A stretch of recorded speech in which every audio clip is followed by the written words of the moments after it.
नमस्कार दोस्तों, मेरा नाम है प्रदीप चौहान। बात समझनी है तो पूरी सुननी होगी।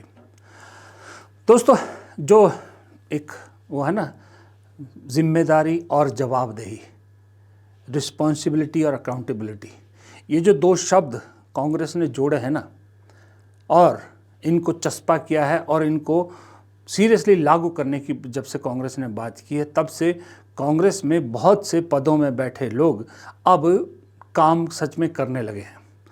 यूं तो मल्लिकार्जुन खड़गे ने ये जो नए प्रभारी बनाए थे उनके लिए कहा था, लेकिन इसका असर दूर दूर तक दिखने लगा है।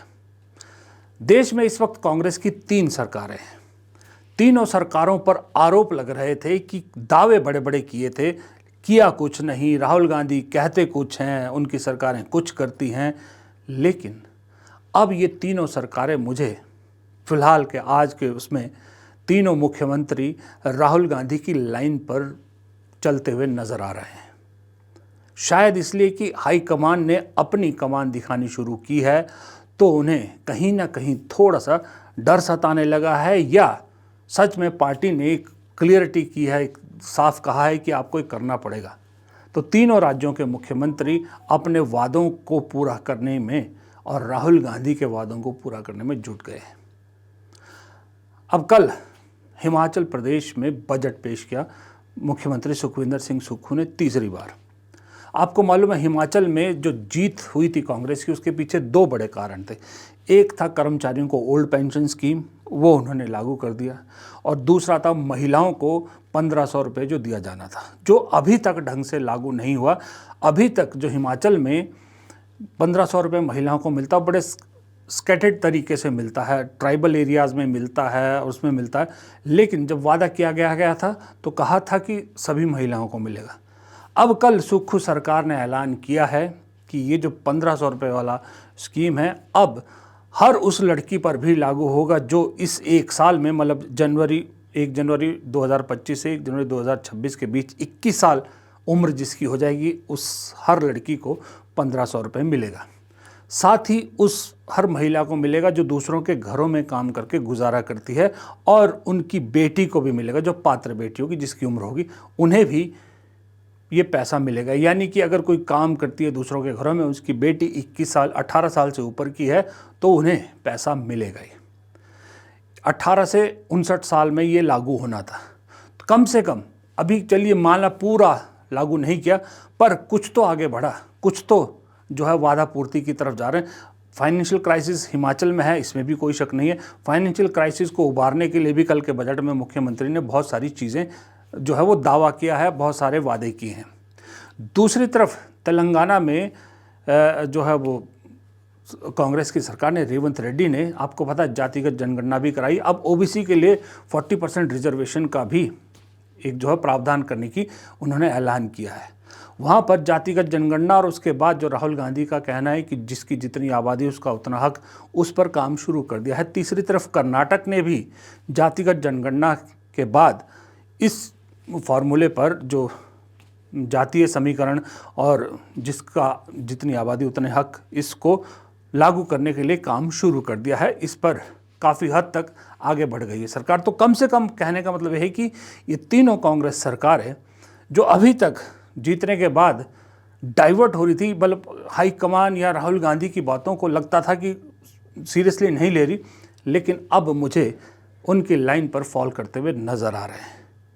अब ये है मुख्यमंत्री की बात। अब आप नज़र दौड़ाइए, जिस दिन से राहुल गांधी ने या मल्लिकार्जुन खड़गे ने नए प्रभारियों को रिस्पॉन्सिबिलिटी और अकाउंटेबिलिटी का जो है वो जब बात कही है, उसके बाद से सभी प्रदेशों के प्रदेश अध्यक्ष और प्रभारी आपको अचानक से कांग्रेस में एक्टिव होते नजर आ रहे हैं। अचानक आज देश में कांग्रेस आपको ज़्यादातर राज्यों में एक्टिव नज़र आ रही है।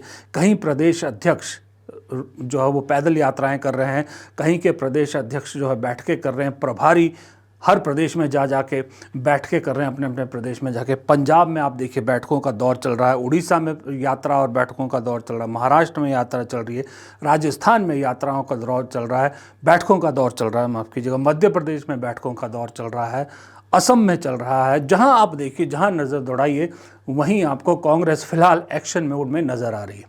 एक्शन मोड में नज़र आने के लिए वो राहुल गांधी को वो प्रेस करना पड़ा अकाउंटेबिलिटी और रिस्पॉन्सिबिलिटी वाला बटन, क्योंकि अभी तक बपौती कांग्रेस में पद मिलना बपौती समझा जाता था कि ये मेरा हक है, ये तो मुझे मिलेगा, और उसके बाद कुर्सी पर टांगे तान के बैठ जाते थे सब। कोई चक्कर नहीं, अध्यक्ष बन गए तो बहुत बड़ी बात हो गई, अब काम दूसरे करेंगे, हम तो अध्यक्ष हैं। लेकिन अब सिर्फ वो 2 शब्दों ने असर ये कर दिया कि सब कुर्सी छोड़ के ज़मीन पर नज़र आ रहे हैं, सब कुर्सी छोड़ के जनता के बीच नज़र आ रहे हैं, क्योंकि उनको मालूम है कि अगर जनता के बीच नहीं गए तो कुर्सी जाएगी। एक ही चीज़ रहेगी फिर, या तो आपके ईगो रहेगी या कुर्सी रहेगी।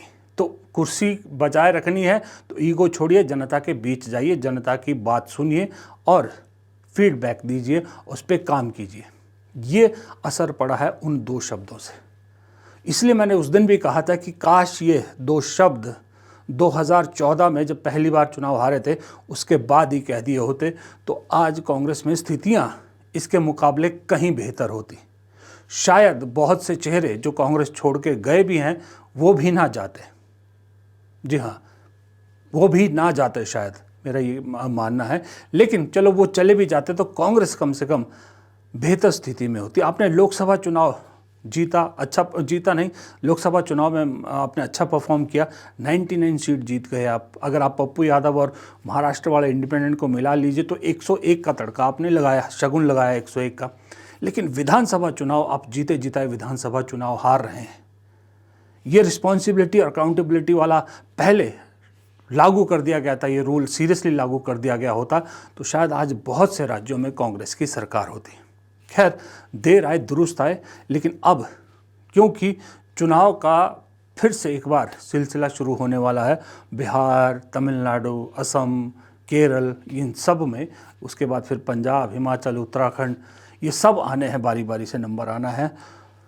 तो अगर इन राज्यों में कुछ पॉजिटिव दिख जाए, कांग्रेस का कुछ एग्रेसिव जो पॉलिटिक्स कर रही है, जिस तरह से कन्हैया कुमार हो या दिल्ली के चुनाव हो, बिहार का चुनाव हो, उड़ीसा में, आप केरल में, असम में, सब जगह जो कांग्रेस एक एग्रेसिवनेस लाई है अपने अंदर, उस एग्रेसिवनेस का, उस जो जोश का मरना कांग्रेस अभी अफोर्ड नहीं कर सकती। उस जोश का ज़िंदा रहना बेहद ज़रूरी है, और उस जोश को ज़िंदा रहने के लिए जोशीले भाषणों के साथ साथ राहुल गांधी को कड़ाई का डंडा भी चलाना पड़ेगा, तभी ये कांग्रेस की गाड़ी आगे चलेगी, वरना ये गाड़ी एक ही जगह खड़े खड़े जंग खा जाएगी।